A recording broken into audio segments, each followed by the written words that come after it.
Hello everyone, this is Niva Mishra from Brilliant Academy of Learning. Today I am here with some questions of spotting errors. In the following questions, some of the sentences have errors and some have none. Find out which part of sentence has an error. The number, letter of that part is your answer. If there is no error, your answer is D, 4. Okay? Let's discuss the question. The question number 1 is, he is a university professor. What do you have to do in this section of English examination, guys? You have to see all the parts, as this sentence is divided into parts like A, B, C and D. So you have to verify all the parts and find out to error. Which part of the sentence has an error? If there is no error, then your answer is D. Part A is, he is a university professor. No error. But of his 3 sons, neither has any merit. And here is the option of no errors. So how we will detect? A portion is correct.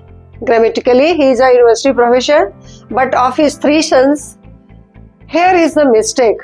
Neither should be replaced by what? None. यहाँ neither के बदले आपको क्या लिखने हैं?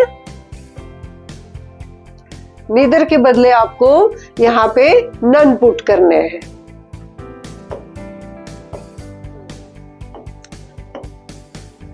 See, तो neither क्यों गलती है यहाँ पे? Neither is used for 2. अगर यहाँ होता but of his 2 sons, then neither was correct. Neither has any merit. Then neither was correct. But here it's 3.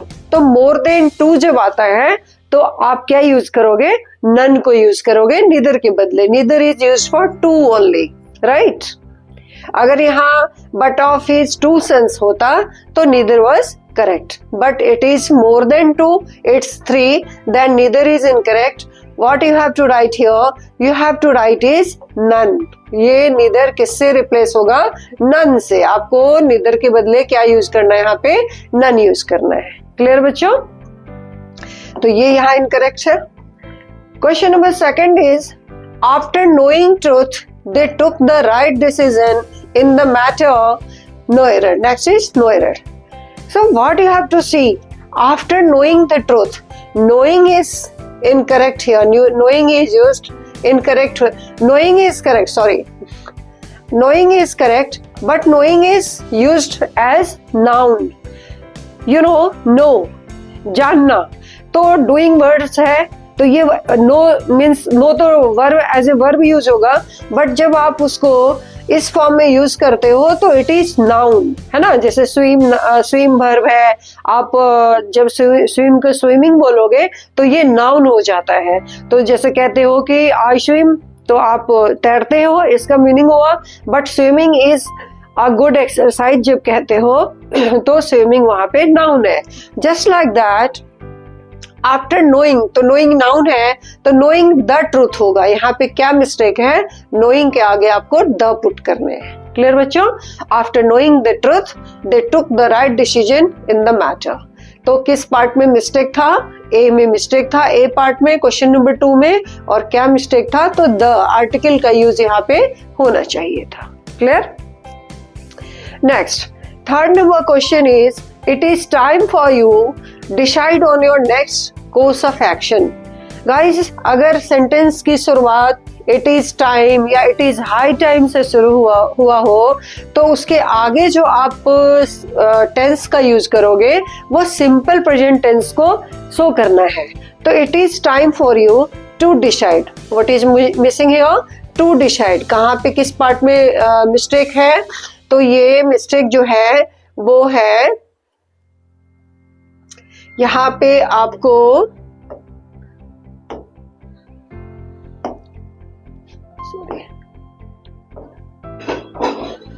यहाँ टू डिसाइड, यहाँ पे क्या यूज करने हैं, टू डिसाइड यूज करने हैं। क्लियर बच्चों?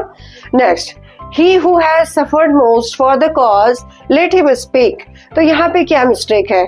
ए करेक्ट है, इसमें कोई मिस्टेक नहीं है। For the cause be correct है। सी पोर्शन में मिस्टेक है कि he who suffered most for the cause, तो यहाँ पे क्या होना चाहिए, शुड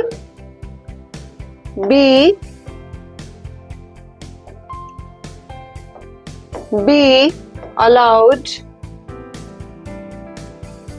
to speak। यहाँ पे आपको क्या पुट करने हैं, to speak। he who has suffered most for the cause, let him नहीं होगा, should be allowed to speak। Clear? तो यहाँ सी पार्ट में मिस्टेक है और इस चीज को let him को रिप्लेस करोगे आप किस चीज से, तो should be allowed to speak। ठीक है? Next, a cup of coffee, question number 5 is a cup of coffee is an excellent compliment to a smoked salmon। ठीक है? तो यहाँ a cup of coffee, A portion में कोई mistake नहीं है, is an excellent compliment, इसमें भी कोई मिस्टेक नहीं है, to a smoked salmon। ठीक है? तो ये करेक्ट सेंटेंस है, यहाँ कोई एरर नहीं है फिफ्थ में। क्लियर? क्वेश्चन नंबर 6 इज जज in him prevailed upon the father and he sentenced his son to death। What is mistake here? See guys, यहाँ पे क्या होना चाहिए, the judge in him। अब यहाँ आप समझो कि जज जो है वो कॉमन नाउन है, और कॉमन नाउन को जब आप एब्स्ट्रैक्ट नाउन की तरह यूज करोगे तो उसके पहले द पुट करना है। एक और रूल मैं आपको समझाती हूँ कि कॉमन नाउन सिंगुलर नंबर जब भी यूज होता है तो उसके पहले आर्टिकल पुट होता है, और आर्टिकल में अगर हम यहाँ द जज की बात करते हैं तो भी द जज ठीक था, लेकिन ये द जज जो है ये as an abstract noun use हुआ है। द जज इन हिम यानी कोई पर्टिकुलर जज है जिसके अंदर का जज, यानी एब्स्ट्रैक्ट नाउन। तो द जज in him prevailed upon the father and he sentenced his son to death. तो यहाँ क्या मिस्टेक था, कॉमन नाउन सिंगुलर नंबर के पहले आर्टिकल आना होता है, जो यहाँ पे द आर्टिकल आएगा, और उसमें भी क्यों आएगा ये, तो कॉमन नाउन को यहाँ पे as an abstract noun use किया गया है। क्लियर बच्चों? Next, question number 7 is 9/10 of the pillow have rotted away। What is wrong here? तो इस तरह से जब है 9/10 है ना, 9/10 of the pillar, तो यहाँ the pillar ये जो स्ट्रक्चर है सेंटेंस का, तो of the pillar, of plus noun अगर आया हो तो उस नाउन के अकॉर्डिंग आगे आपको वर्ब पुट करने हैं। तो द पिलर के सिंगुलर है तो यहाँ पे सिंगुलर वर्ब आपको हैव को हैज से रिप्लेस करनी है। Clear? Next, question number 8 is one major reason for the popularity of television is that most people like to stay at home। What's incorrect here? One major reason, no mistake. For the popularity of television is no mistake. That most of the people, यहाँ पे क्या mistake है? Most of the people like to stay at home। तो किस part में mistake है? सी में है, और क्या मिस्टेक है? मोस्ट के आगे ऑफ द यूज होगा। Clear? Question number 9 is our efforts are aimed to bring about a reconciliation, और नेक्स्ट है नो एरर। तो our efforts are aimed, aimed is always followed by at preposition. तो यहाँ कोई किस तरह का मिस्टेक है? प्रीपोजिशन का मिस्टेक है, एम्ड एट होगा। क्लियर?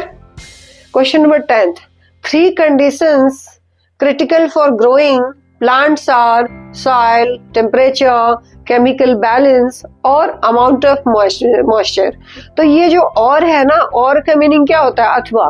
तो जब ये सारे कंपोनेंट्स जरूरी हैं critical for growing plants, तो यहाँ बैलेंस के आगे एंड पुट करना आपको।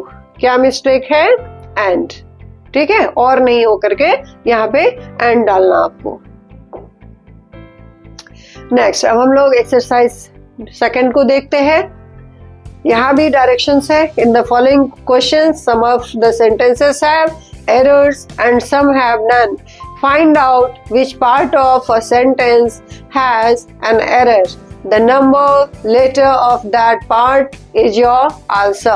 If there is no error, your answer is 4D, whatever is written. है ना, 4 यहाँ पे नंबरिंग की गई है। Let's see the question. Question number 11 is the two men were. तो ठीक है, the two men है तो इसके अकॉर्डिंग वर्ब जो है were है। Quarreling with one another. Guys, ये टू जो है ना, टू के आगे वन अनदर का जो हम यूज करते हैं वो मोर देन टू के लिए, और टू के लिए क्या होगा, यहाँ पे इच अदर आने हैं। इच और इच अदर लिखना सही होगा। One another more than two के लिए हम यूज करते हैं। Clear? Question number 12 is everybody knows that Bhutan is the most peaceful of all other countries of the world. तो एवरीबडी सिंगुलर है तो नोज करेक्ट है। That Bhutan singular is the most peaceful of all other countries. Guys, यहाँ all के आगे other की कोई जरूरत नहीं है, ये सुपरफ्लुअस है। All countries of the world, now it's correct. Clear? तो इसमें थर्ड पार्ट में मिस्टेक है, आपका आंसर थर्ड होगा। Next, no sooner did I come out of my home to go to market when it started raining heavily, which drenched me completely. No error. Fourth is no error. Guys, no sooner के जो है वो अगर consecutively दो actions हो रहे हैं तो no sooner के आगे than होता है ना। hardly when, scarcely when और no sooner than यूज होता है। तो no sooner did I come out of my home to go to market then, यहाँ पे क्या लिखना आपको, when के बदले than लिखना है, यह when wrong है। Clear? Question number 14 is unless you don't obey. तो गाइस, unless का मीनिंग ही होता है अगर आप नहीं करते हो तो, निगेटिव सेंस में ही यूज होता है। तो unless अगर है तो you don't की जरूरत नहीं है। तो यहाँ क्या होगा, unless you obey है ना, तो डोंट की जरूरत यहाँ पे नहीं है, ये मिस्टेक है। unless you वन पार्ट में मिस्टेक है। unless you obey your elders you will not succeed in your life, कि अगर आप अपने बड़ों की आज्ञा का पालन नहीं करते हो तो आप सक्सेस नहीं होगे लाइफ में। Question number 5 is if you had told me earlier I will help you. Guys, what is wrong here? In which part of the sentence is mistake? Let's find out. If you had, no mistake. Told me earlier, no mistake. I will help you. So if the first part of the sentence is in the past tense, then it should not be in simple future tense. Here the structure should be I would have helped you. What is the correct format? I would have helped you. Now it's correct. Okay guys, with some more questions I will be available in the next videos. Thank you very much.